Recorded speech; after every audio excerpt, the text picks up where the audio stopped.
আমাদের পৃথিবীতে এমন অনেক ঘটনা আছে যার সেইভাবে আপনি কোনো বৈজ্ঞানিক ব্যাখ্যা খুঁজে পাবেন না। আজকের এই ভিডিওতে সেই রকমই কয়েকটা ঘটনা আপনাদের সঙ্গে শেয়ার করব, যেগুলো হয়ে তো গেছে, কিন্তু কেন হয়েছে বহু বছর পরও তার কোনো রকম কোনো রহস্যের সমাধান হয়নি। তো আজকের এই ভিডিওতে সেই রকমই কিছু ঘটনা আপনাদের সঙ্গে শেয়ার করব, তাই ভিডিও পুরোটা দেখবেন। ভিডিও ভালো লাগলে লাইক করবেন, শেয়ার করবেন, সাবস্ক্রাইব করবেন আজ তাক বাংলার ইউটিউব চ্যানেলকে।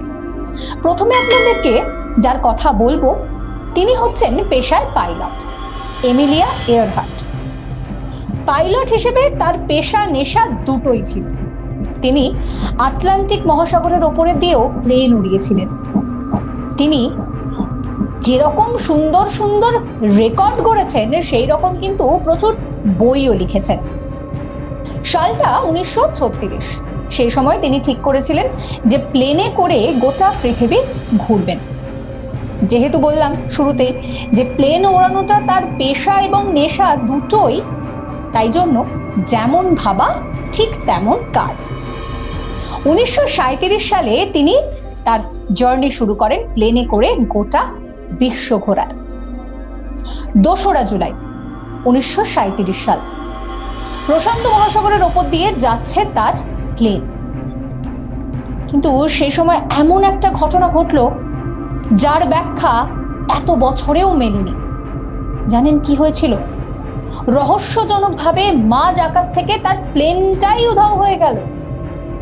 বিষয়টা জানাজানি হতেই তার প্লেন খোঁজার যে উদ্যোগ, সেই উদ্যোগ নেওয়া হয়, কিন্তু বহু খুঁজেও তার কোনো রকম কোনো খোঁজ পাওয়া যায়নি। এমনকি তার প্লেনটা কোনো দুর্ঘটনার মুখে পড়েছে বা কিছু সমস্যা হয়েছে না, সেই বিষয়েও কিছুই জানা যায়নি। 1939 সালে অবশেষে তার খোঁজ না পেয়ে তাকে মৃত বলে ঘোষণা করা হয়। তবে তার প্লেন উধাও হয়ে যাওয়ার রহস্য এখনো পর্যন্ত কিন্তু কেউ সমাধান করতে পারেনি। মাঝ আকাশ থেকে তাকে কি কেউ কিডন্যাপ করে নিয়েছে? তার প্লেন কি দুর্ঘটনার মুখে পড়েছে? না, তার উত্তর জানা যায়নি। কিন্তু একটা জিনিস মাথায় রাখতে হবে, তিনি কিন্তু পেশাদার পাইলট ছিলেন, অর্থাৎ নিজের কাজের প্রতি তার নেশা পেশা দুটোই ছিল। তা সত্ত্বেও এই ধরনের ঘটনা। এবার আপনাদেরকে বলবো ইংল্যান্ডের স্টোনহেঞ্জের কথা, যাতে রহস্য যে কত তা যত আপনারা ভিডিও দেখবেন ততই বুঝতে পারবেন। এগুলো হচ্ছে রহস্যে ঘেরা বড় বড় সব পাথর, যেগুলো মাটি খুঁড়ে বানানো হয়। এগুলো 5000 বছর আগে তৈরি হয়েছিল। যদি সময়ের হিসেবটা করি তাহলে বুঝতে পারছেন যে মিশরের পিরামিডের চেয়েও কিন্তু অনেকটা পুরনো। তবে এইগুলো কেন বানানো হয়েছিল না, তার বৈজ্ঞানিক ব্যাখ্যা আজও মেলেনি। এটা আজও একটা রহস্য। অনেকেই বলেন যে কোনো অ্যাস্ট্রোনমিক্যাল ইভেন্টের জন্য বা হিলিং পারপাসে এই পাথরগুলোকে বানানো হয়েছিল। বৈজ্ঞানিকরা বলেন যে এটা বানাতে সেই সময় যে প্রযুক্তি ব্যবহার করা হয়েছিল তাতে করে কিন্তু প্রায় 100 বছরের বেশি সময় লেগেছিল। কিন্তু এখন কথা হচ্ছে যে এত কষ্ট করে এটা বানানোর কারণ কি ছিল? বহির্জগতের সঙ্গে সংযোগ নাকি কোনো রহস্য? এবার আপনাদেরকে একটা সভ্যতার দিকে নিয়ে যাব। রহস্য, সভ্যতা, তারও কিছু বৈজ্ঞানিক ব্যাখ্যার অভাব। সেই সভ্যতার নাম হচ্ছে সিন্ধু সভ্যতা। এই সভ্যতা প্রায় 5000 বছর আগে শুরু হয়। এই সময় পর্বে মানুষজন যথেষ্ট আধুনিক ছিলেন। হরপ্পা মহেঞ্জোদারো থেকে যা কিছু পাওয়া গিয়েছে সেখান থেকে বোঝা যায় যে এখানকার মানুষের জীবনযাত্রার মান কতটা আধুনিক ছিল। সেই সময়ে মানুষ ইট দিয়ে বাড়ি তৈরি করে তাতে বসবাস করতেন।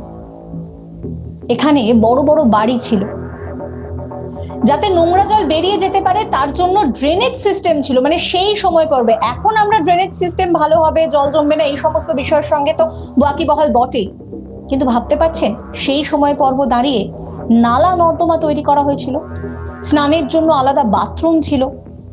কিন্তু জানা যায়নি যে এই বিকশিত সভ্যতা ধ্বংস কিভাবে হয়েছে। এই সভ্যতা নিয়ে অনেক গবেষণা চলেছে। বেশ কিছু রিপোর্ট বলছে যে জলবায়ুর পরিবর্তন অথবা বন্যা এই সভ্যতা ধ্বংসের জন্য অনেক অংশে দায়ী। অনেকে বলেন যে এখানে মহামারী হয়েছিল, আবার অনেকে বলেন যে আর্যরা এখানে এসে আক্রমণ করেছিল, তাই নাকি এই সভ্যতা ধ্বংস হয়ে যায়। না, কেন হয়েছে ধ্বংস তার বৈজ্ঞানিক ব্যাখ্যা এখনো মেলেনি। তো এই গল্প, এই ধরনের বৈজ্ঞানিক ব্যাখ্যা নেই অথচ এমন ঘটে যাওয়া গল্প তো আপনাদেরকে বলবো, কিন্তু তার আগে আপনাদেরকে বলি যে মেরি সিলাস নামে একটা জাহাজ, সেই জাহাজ মাঝ সমুদ্রে রয়েছে এবং সেখান থেকে ভূতের মতন তার সদস্যরা গায়েব। মাঝ সমুদ্র থেকে তারা কোথায় গেলেন জানতে চান? তাহলে আই বাটনে লিংক দেওয়া আছে, সেই লিংকে ক্লিক করে আপনারা ভিডিও দেখতে পারবেন। ভিডিও ভালো লাগলে লাইক করবেন, শেয়ার করবেন, সাবস্ক্রাইব করতে ভুলবেন না আজ তাক বাংলার ইউটিউব চ্যানেলকে। যে বিষয়টা বলছিলাম, যে এবার আপনাদেরকে একটা প্রাচীন ভাষার কথা বলবো, যে ভাষার নাম রঙ্গরঙ্গ। এই ভাষাকে বহু বছর ধরে ডিকোড করার চেষ্টা চলছে, কিন্তু এখনো পর্যন্ত সাফল্য মেলেনি। এই ভাষাকে বুঝলে সেই সময় পর্বে সংস্কৃতি সম্পর্কে কিন্তু অনেকটাই তথ্য জানা যাবে। ইস্টার আইল্যান্ডে এই রঙ্গরঙ্গ ভাষার খোঁজ মেলে তখন 1900-এর দশক। এই ভাষায় মোট 120টা সিম্বল রয়েছে, যার অর্থ এখনো কেউ জানে না। মনে করা হয় 1960 সালে মানুষজন এই ভাষাতেই কথা বলতো। হঠাৎ করে হয়তো মানুষ এই ভাষা জ্ঞান হারিয়ে ফেলেছে। অনেকে আবার বলেন যে সিন্ধু সভ্যতার সঙ্গে কিন্তু এই সিন্ধু সভ্যতার যে ভাষা, তার সঙ্গে এই রঙ্গরঙ্গ স্ক্রিপ্টের অনেকটা মিল রয়েছে। স্টার আইল্যান্ড সিন্ধু সভ্যতা থেকে 20,000 কিলোমিটার দূরে অবস্থিত। দুটো জায়গা আলাদা হলেও তাদের মধ্যে বেশ কিছু ভাষাগত মিল রয়েছে। অর্থাৎ সব মিলিয়ে একটা জিনিস কিন্তু বোঝাই যাচ্ছে যে আমাদের এখানে অনেক কিছু ঘটে যায়, অনেক ঘটনা ঘটে যায়, যার কিন্তু কোনো রকম কোনো বৈজ্ঞানিক ব্যাখ্যা আমরা পাই না। এবার আপনাদেরকে একটু ইংল্যান্ডের দিকে নিয়ে যাই। ইংল্যান্ডে সেখানে একটা বিস্ময়কর স্মারক রয়েছে, একে বলা হয় প্যারাডক্স অফ মনুমেন্ট। 1763 সালে এটা তৈরি করা হয়েছিল। এর উপরে নিকোলাস পুশানের পেন্টিং রয়েছে।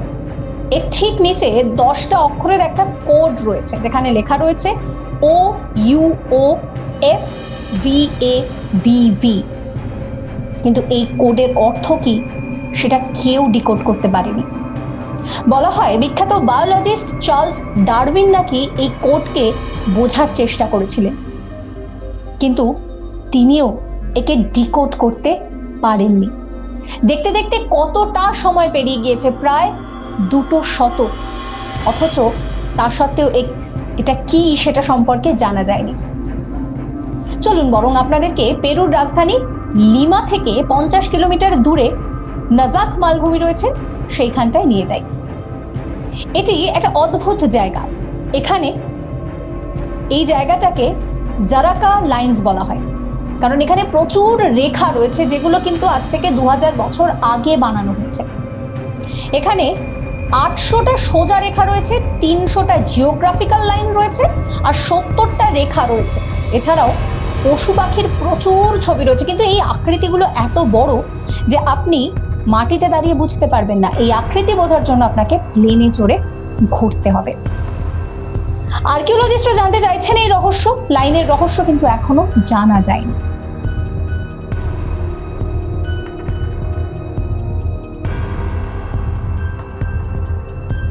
কেমন লাগলো এই ভিডিও অবশ্যই কমেন্ট করে জানাবেন। কমেন্ট সেকশন খোলা রয়েছে আপনাদের জন্য। সমস্ত খবরের আপডেটের জন্য সাবস্ক্রাইব করবেন আজ তাক বাংলার ইউটিউব চ্যানেলকে, ফলো করতে ভুলবেন না আজ তাক বাংলার হোয়াটসঅ্যাপ চ্যানেল।